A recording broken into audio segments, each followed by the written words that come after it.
O assunto hoje não, toda vez eu falo aula de hoje, é só isso. Por dia vocês sabem que vocês têm que assistir um monte de aula, né? Quando eu falar hoje, você entende que é só essa aula. Mas o assunto dessa aula é o produto interno, né? A gente, eu costumo chamar de produto interno. O nome correto seria produto interno canônico, porque existem outros, mas é o que nos livros de cálculo normalmente chamam de produto escalar ou produto euclidiano.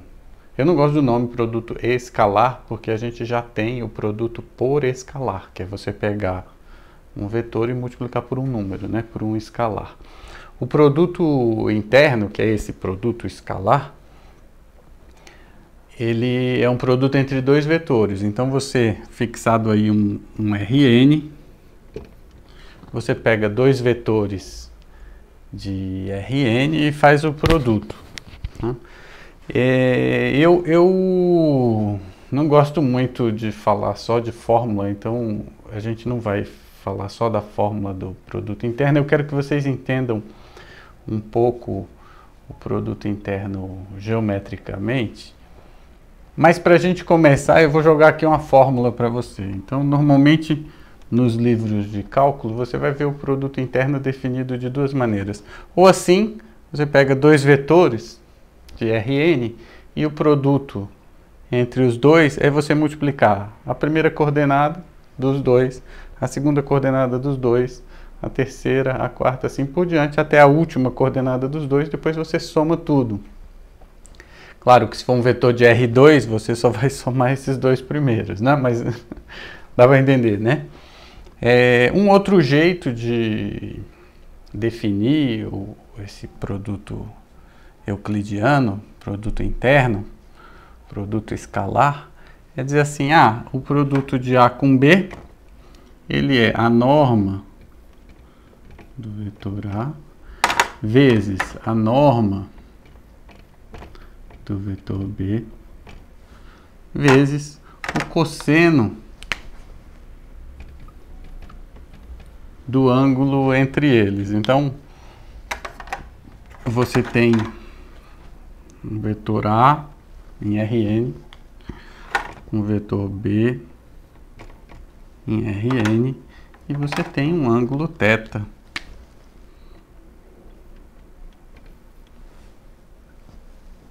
Esse é um outro jeito de definir o produto interno, e normalmente, quando você define de um ou do outro, um trabalho que você tem é mostrar que é a mesma coisa, né? Então você às vezes define assim e depois prova que dá o mesmo valor que isso daqui, às vezes você define assim e depois prova que dá aquele lá. A gente não vai fazer de nenhuma das duas formas, a gente vai fazer um pouco, mas o que eu vou fazer é o seguinte: eu queria colocar para vocês um problema e a gente, durante a resolução desse problema, a gente vai chegar naturalmente nessa fórmula aqui do produto interno, e o próprio problema vai mostrar para a gente que, na verdade, essa fórmula e essa aqui vão dar o mesmo resultado, né? Mas assim, algebricamente, é só fazer essa conta. Nesse sentido, o produto interno ele é muito fácil. Você olha aqui a conta, né? É uma coisa simples. Bom, eu vou apresentar para vocês o problema qual é. E essa aula eu acho que vai ser dividida em duas aulas. Então, primeiro eu vou apresentar o problema, ver algumas propriedades do problema e tal. E na próxima aula eu continuo, para o vídeo não ficar muito longo, muito chato. Bom, o que eu queria fazer é o seguinte: você tem então um vetor, eu vou desenhar ele retinho assim, mas ele não precisa ser retinho não, ele pode ser qualquer vetor. E um outro vetor, um é o vetor A e outro é o vetor B. E esse vetor A, ele meio que define pra gente aqui não é bem uma reta, mas é uma direção. E você pode pegar o vetor B e projetar ele ortogonalmente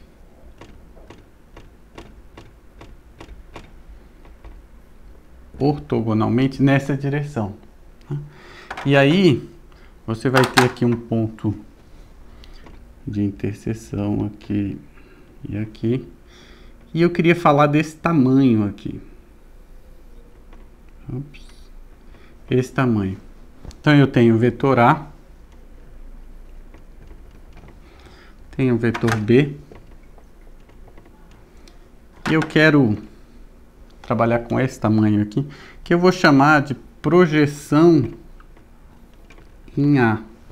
Projeção em A é o que? Você pega um outro vetor B qualquer, eu vou pegar o vetor B, eu vou fazer colorido só agora, depois eu vou começar a fazer tudo de uma cor só, né?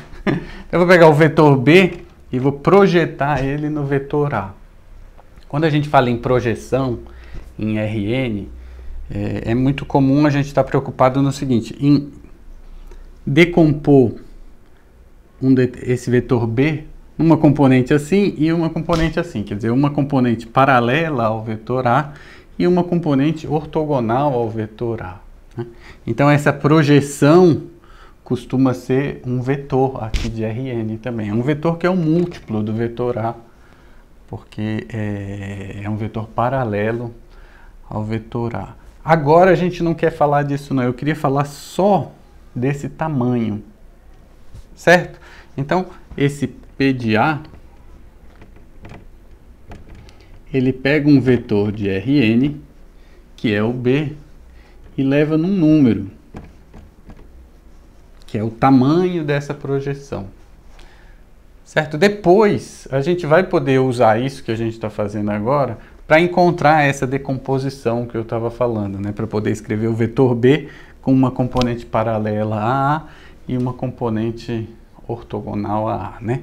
Que é o que você faz, por exemplo, a gente ainda vai ter essa aula, mas no caso de um plano inclinado, você tem aqui um objeto aqui em cima, você tem a força-peso, você tem uma direção normal desse plano inclinado, e é muito comum você querer escrever esse peso com uma componente normal ao plano e uma componente paralela ao plano, né? Então é uma componente paralela à normal do plano e uma componente ortogonal à normal do plano. A gente vai ver isso ainda. Hoje eu não quero falar de decompor os vetores, eu quero só saber esse tamanho aqui, ok? Só que eu vou fazer um pouco mais, porque tamanho é uma coisa que não tem sinal. E eu quero dar um sinal para essa projeção. Então eu vou fazer o seguinte, o vetor A, ele me dá não só essa direção, que é onde eu estou fazendo a projeção, mas ele dá um sentido também. Ele está apontando para lá, então para cá eu vou dizer que é o lado positivo da projeção. E para cá é o lado negativo. Então, se eu tiver um vetor aqui assim, ó, a projeção dele é negativa. Esse vetor B que eu desenhei, a projeção dele é positiva. Então eu estou dando um sinal para essa projeção, certo? Um jeito de entender essa projeção com ângulo, se você pensar que aqui tem um ângulo θ, é você dizer assim, ó, você está pegando, na verdade, o vetor B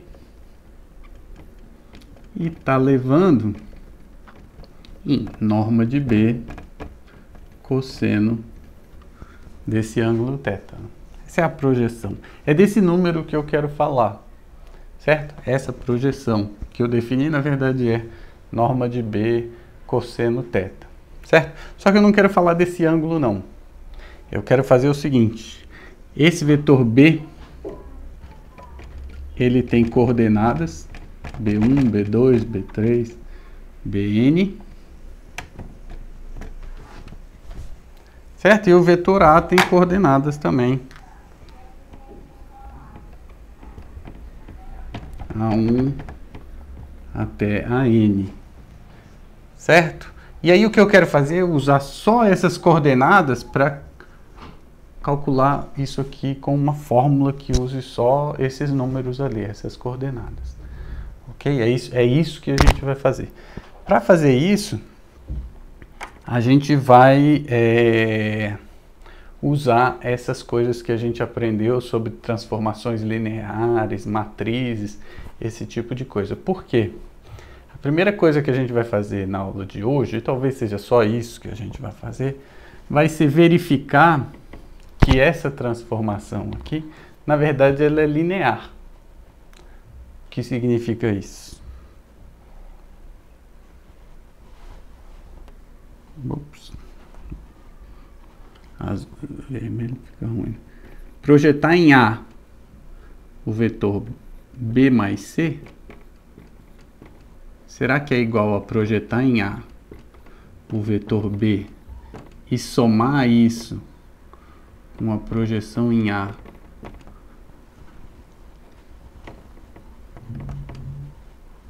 do vetor C?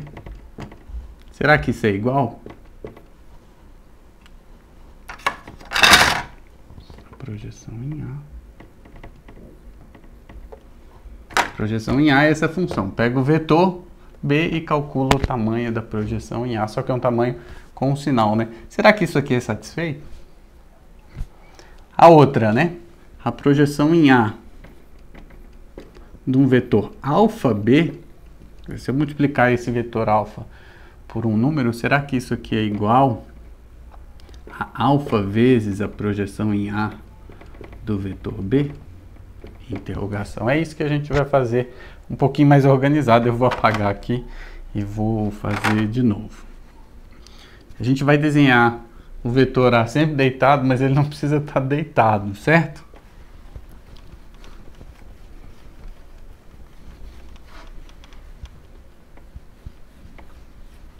É só nessa aula que o vetor A vai ficar deitado, porque é mais fácil pensar na projeção desenhando ele deitado, né? Bom, eu estou falando dessa aplicação aqui. Eu tenho então o vetor A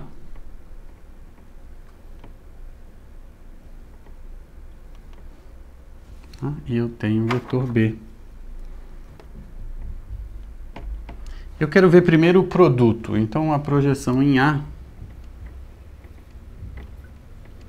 de um vetor alfa B, botar tudo colorido aqui, alfa B. Ops, tá bom, né? Vetor alfa B.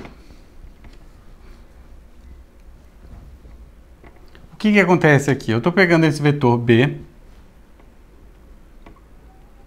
e estou multiplicando ele por um número alfa. O que significa multiplicar por um número alfa? Bom, se o alfa for um número positivo, se for 1, ele não fazer nada, né?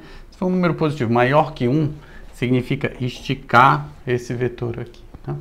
Se for um número positivo entre 0 e 1, significa encolher esse vetor aqui. Se for 0, vira 0, né? Entre 0 e 1, você vai estar encolhendo esse vetor aí, esse tanto alfa. E, se for um número negativo, além de estar fazendo essas duas coisas, você está virando o vetor para trás, né? No sentido oposto, certo? Então, o que eu quero fazer é projetar esse vetor alfa B, que pode ser, por exemplo, uma coisa assim. Esse aqui poderia ser o alfa B. E aí o que que acontece? Você tinha aqui a projeção e aí você multiplicou o B por esse alfa. A pergunta é, se você multiplicou esse por alfa, a relação entre esses dois tamanhos é alfa, né? Então a relação entre esses dois tamanhos é o mesmo alfa, porque aqui é o mesmo ângulo e aqui é o mesmo ângulo, né? Então, quando você aumenta esse vetor, ou encolhe, ou qualquer coisa assim, um tanto alfa, a projeção também aumenta e encolhe um tanto alfa. E isso aqui, traduzindo para essa linguagem, é dizer que projetar esse vetor grandão, o alfa b, quer dizer, o alfa vezes o b, pode não ser grandão, né? Depende do alfa. Projetar esse carinha aqui é isso aqui. É a mesma coisa que projetar o b e depois multiplicar por alfa. Então, projetar o b, projetar em A o vetor b, você pega, projeta e aí você multiplica pelo alfa. Então, essa relação está desenhada aqui. E isso vale quando o alfa é negativo também, né? Porque se o alfa é negativo, significa que ele troca a direção aqui, perdão, o sentido do vetor b. E quando você projeta, muda o sinal da projeção, né? Se ela estava apontando para o lado positivo, ela vai apontar agora para o lado negativo. E se ela estava apontando para o lado negativo, ela vai apontar agora para o lado positivo. Então, não só isso aqui vale sem considerar o sinal do alfa, mas vale para o alfa negativo também, certo? Então, essa é uma propriedade da projeção. Quando você multiplica um vetor, a projeção é multiplicada pelo mesmo número, né? E aí, a segunda pergunta, eu vou apagar aqui para desenhar de novo, mas a segunda pergunta é, e quando eu pego dois vetores e somo, né, a projeção em A de B mais um C, vou fazer esse C vermelho. Bom, para resumir o resultado, eu queria que isso aqui fosse a projeção em A do vetor B mais a projeção em A do vetor C, né?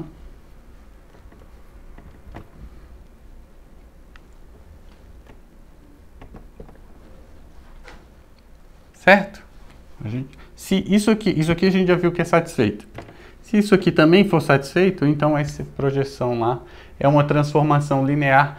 E aí a gente pode usar as propriedades que a gente já conhece de transformação linear para encontrar uma fórmula para essa projeção. A gente vai saber que essa projeção tem uma matriz e calcular a projeção de qualquer coisa é aplicar essa coisa nessa matriz, né? Ou, se você quiser olhar em termos de fórmula, a gente viu que tem uma fórmula para essa projeção aí, né? Se a gente mostrar isso daqui. Visualmente,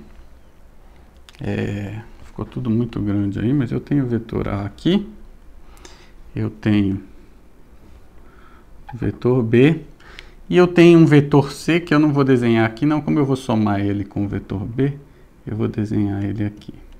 Então, o vetor C, o vetor B, eu estou projetando todo mundo aqui, certo? A projeção do vetor B nesse desenho aqui é esse tamanho. A projeção do vetor C é esse tamanho aqui. E aqui, daqui até ali, a gente tem esse vetor aqui, é o vetor B mais C, que é esse aqui, né? Então eu quero saber a projeção do vetor B mais C, que é esse negócio aqui, ela é a soma da projeção do B mais a projeção do C, né? A soma da projeção do B com a projeção do C. Inclusive, se o C tivesse, por exemplo, e esse aqui é o detalhe, bom, isso aqui mostra o significado mais ou menos dessa fórmula aqui, né? Mas eu queria pensar assim, tá, e se esse vetor C, ao invés de apontar os dois a projeção no mesmo sentido, se eles apontassem em sentidos opostos, né? Então, e se você tivesse assim, o vetor A, que determina aqui essa direção, você tivesse um vetor B para cá e um vetor C para trás. Vou fazer ele um pouquinho maior para trás, né? Em algum sentido. Para trás em que sentido? No sentido que a projeção dele vai ser negativa, né? Então aqui, essa soma quando era um para cá e o outro para lá, você tinha um pedaço do B e um pedaço do C, você somava e dava o total. Agora, você continua somando e dando o total. A projeção final é esse aqui, a projeção do C é daqui até aqui, e a projeção do B é esse pedaço aqui. Só que essas projeções todas elas têm um sinal, um sentido, né? O B se projeta para lá, o C se projeta para trás e esse aqui se projeta para trás também, né? Então, na verdade, assim, esse tanto mais esse tanto que é negativo deu esse aqui que é negativo, certo? Então, esse sinal foi importante para essa fórmula funcionar, mesmo quando tem um apontando mais ou menos, né, para a projeção num sentido e o outro para a projeção no outro sentido. Essa fórmula de soma continua valendo porque um é negativo, o outro é positivo. Então, as coisas que se cancelariam aqui estão com sinais opostos. E aí essa fórmula funciona. Esse desenho ficou meio ruim, mil perdões. Você está convidado a fazer o desenho e se convencer de que essa fórmula aqui funciona, quaisquer que sejam os vetores B e C, né? Essas são duas propriedades da projeção. Eu queria chamar a atenção para uma outra propriedade, que é a seguinte: a gente está pegando o vetor A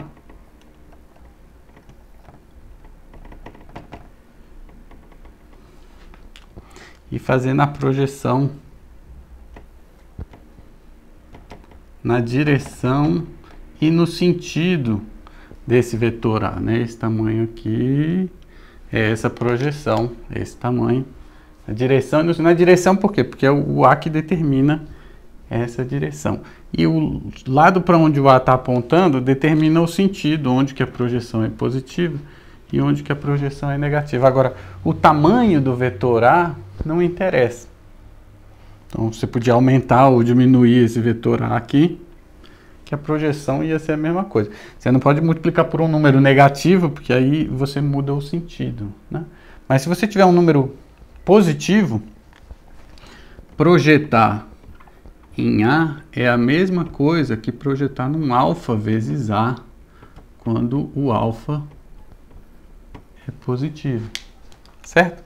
Não interessa o tamanho desse vetor, o que interessa é a direção, que é essa reta, e o sentido, se é para lá ou é para cá, que a projeção é positiva, certo? Então, eu poderia pegar esse vetor A e transformar ele num vetor de tamanho 1, por exemplo, ou num vetor do tamanho que eu quisesse, sem alterar essa conta aqui, né? Uma observação que eu quero fazer é que a gente não está pensando muito no caso em que esse A aí é o vetor zero. Eu quero projetar quando o vetor A tem uma direção e um sentido. O vetor zero não tem direção e nem sentido, então eu não quero nem entrar nessa discussão aí. Esse vetor A para a gente vai ser sempre um vetor não nulo e eu quero projetar nesse vetor não nulo. Você poderia definir a projeção no vetor zero como sendo simplesmente zero, certo? A gente normalmente não vai estar interessado nisso, porque a gente vai falar depois de projeção usando o tal do produto interno, que é o que a gente vai aprender no final dessas duas aulas aqui, certo? Hoje é só isso. Eu quero que você saiba que a projeção é linear e que não interessa o tamanho desse vetor aí, certo? Você pode encolher ele ou aumentar ele. Em particular, você poderia fazer assim. Como você sabe que esse vetor A não é o vetor nulo, projetar em A é a mesma coisa que projetar no vetor A normalizado. Quem que é esse vetor aqui, né? É você pegar o vetor A e encolher ou esticar ele até ele ficar com tamanho 1.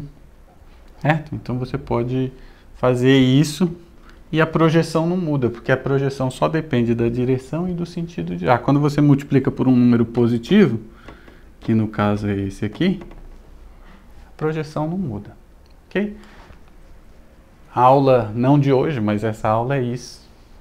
A aula que vem a gente termina e chega na fórmula do produto interno e com mais algumas propriedades.